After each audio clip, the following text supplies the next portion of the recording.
Antes tarde do que nunca, eu tô aqui hoje para falar sobre as minhas melhores leituras de 2017. Eu sei que tá um pouquinho atrasado, mas levando em consideração que o ano só começa depois do carnaval, eu penso, não estou tão atrasado assim. Oi pessoal, antes de começar a falar dos meus livros preferidos de 2017, eu vou pedir, por favor, para vocês se inscreverem no nosso canal. Isso se vocês não tiverem feito ainda. Curtir aquele joinha, aquela força, aquele comentário, que é sempre bom pra gente. E não deixar também de acompanhar o site do Vai Lendo e curtir a gente nas redes sociais. Bom, mas vamos falar desses livros. Eu confesso que eu tive um pouco de dificuldade para escolher esses 5, então eu decidi optar por uma coisa diversificada, assim, porque como a minha leitura de 2017 foi muito variada, eu quis trazer um pouco isso para esse vídeo. E eu vou começar com um livro que foi o primeiro livro que eu li em 2017, que é O Jantar Secreto de Rafael Montes, publicado pela Companhia das Letras. Esse foi o livro que eu li na virada de 2016 para 2017, mas basicamente eu li em 2017, e foi um livro que eu devorei. Eu adorei a história, adorei os personagens. A escrita do Rafael é super envolvente. E esse foi um livro que me pegou de jeito, eu não conseguia parar a leitura. Eu acho que o Rafael traz uma história sinistra, assim, bem perto da gente. E com atrocidades, e com humor, e com uma linguagem bem legal, bem acessível. É fantástico. Uma das coisas que mais me chamaram a atenção nesse livro aqui, além dessa borda vermelha, que eu achei o máximo, foi que o autor usa diálogos do WhatsApp para fazer uma parte de ação da narrativa.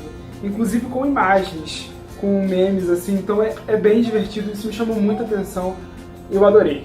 E recomendo muito a leitura, mas com aquele aviso de que tem que ter estômago forte. Como eu falei, a lista está bem diversificada, e o segundo título que eu trouxe para vocês como melhor leitura foi esse aqui, A Vida Secreta das Árvores, publicado pela editora Sextante. Ao contrário das não ficções, que geralmente são biografias, ou alguma coisa histórica, ou algo motivacional, A Vida Secreta das Árvores ela vai falar sobre as árvores, sobre como elas são parecidas com a gente. Eu confesso que essa parte de vegetal em biologia, aliás, biologia no geral, eu sempre detestei. E talvez por ser um tema que eu não gostasse tanto, eu tive muita curiosidade quando o pessoal do Arqueiro falou, quando eles divulgaram os lançamentos no início do ano. Eu falei, por que não? Vamos dar uma chance. E assim, como mudou a minha percepção sobre a natureza, sobre o mundo, sobre tudo, apesar de ter um certo didatismo, ele é um livro que não é maçante, ele não é chato e ele é muito, assim, interessante, assim, e juro por Deus, até por um leigo como eu, que não entende nada, que não curte o assunto, assim, descobrir um pouco mais, assim, um pouco mais de conhecimento sobre uma coisa diferente, foi incrível mesmo, assim, e eu não consigo mais olhar para uma árvore na rua do mesmo jeito, então mudou muito a minha visão e por isso que esse livro tá aqui na minha lista. Ainda na não ficção, esse ano eu tive o prazer de ler um livro do nosso projeto Novos Autores aqui do Vai Lendo. Se você não conhece, a gente vai deixar o link aqui para você ver, que visa divulgar os autores independentes nacionais. E dentre as entrevistas que a gente fez aqui pro Vai Lendo, o livro me chamou muita atenção, então eu baixei no Kindle, comprei e adorei. O livro é Arábia, a incrível história de um brasileiro no Oriente Médio, escrito pelo Rafael Coelho e o Ryan Santos. Eu vou colocar a capa do livro aqui, ó, vou traçar um pouco aqui, porque tá no meu Kindle e ele tá descarregado, então não deu pra trazer na gravação. Mas esse livro, assim, ele é um livro muito motivador. Ele abre os olhos do leitor para uma experiência, assim, muito diferente, que a gente não tá muito acostumado a ter muitas informações sobre o Oriente Médio. E o que é melhor é um brasileiro vivenciando tudo isso. Então, assim, o livro traz muitas curiosidades. Pra quem curte um pouco de cultura no geral, é super válido. E o Rafael que viveu essa experiência, ele tem mais ou menos a minha idade, então é muito legal ver um jovem, como ele lida com tudo isso, como ele lida com a diversidade. É um olhar muito mais de quem tá ali pra vivenciar também do que pra analisar ou fazer uma pesquisa. Então eu gosto muito dessa pureza dos relatos. E além disso tudo, o livro é muito inspirador, assim, ele te inspira você sair um pouco da sua zona de conforto e tentar o diferente, tentar o novo. Então eu acho que é um livro que vale muito a pena, principalmente se você está naquele momento da sua vida que se você não sabe se muda de rumo, o que você faz. Ele é bem motivacional. O próximo livro da minha lista é As Coisas que Perdemos no Fogo, da Mariana Henriques, publicado pela editora Intrínseca, que na verdade é um livro de contos. Contos assustadores com uma crítica social. A autora é argentina, então ela vai usar muito do que eles passaram na ditadura deles, que foi fortíssima, e mesclar um pouco com medo sobrenatural. Uma das coisas mais difíceis de livros de contos é você ter uma homogeneidade em todas as narrativas, e eu acho que esse livro consegue bem isso. Ele consegue trazer elementos assustadores e ao mesmo tempo muita reflexão, assim, é um livro que você não sente medo por si só, mas também reflete muito, mas sobre todos os problemas da nossa sociedade, das crenças.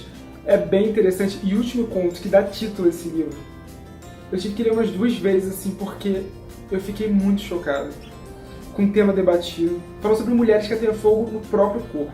Assim, é um conto pesado, mas assim, nos tempos atuais eu acho que faz a gente refletir, choca é complicado, eu fiquei assim...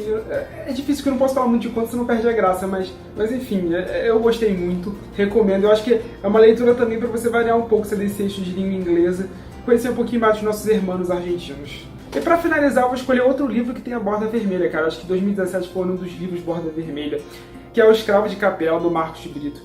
Foi um livro assim que eu trouxe para essa lista porque, vamos ser honestos, eu trouxe um pouco esse livro porque a gente não está acostumado muito a valorizar o folclore nacional. Eu particularmente me incluo nessa lista.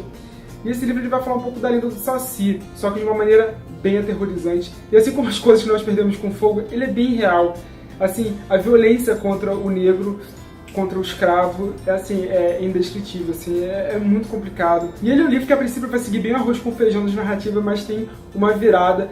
E isso mexeu muito comigo, eu gostei muito dessa virada que esse livro teve. É uma daquelas leituras que você não consegue parar de ler. Uma das coisas que eu fico mais feliz esse ano é que, apesar de eu ter lido muitos livros estrangeiros, 3 livros nacionais estão na minha lista, só provando um pouco a qualidade dos nossos autores e da nossa literatura, sem palavras, gente. Super recomendo. Então é isso, gente. Espero que vocês tenham curtido minha lista. Todos os links das resenhas vão estar aqui embaixo. Qualquer coisa é só colocar aqui nos comentários. Bom carnaval pra todo mundo. Aproveitem da melhor maneira. Ou lendo, ou caindo na folia. O importante é curtir e ser feliz, gente. Beijo, tchau. Bom feriado pra todo mundo.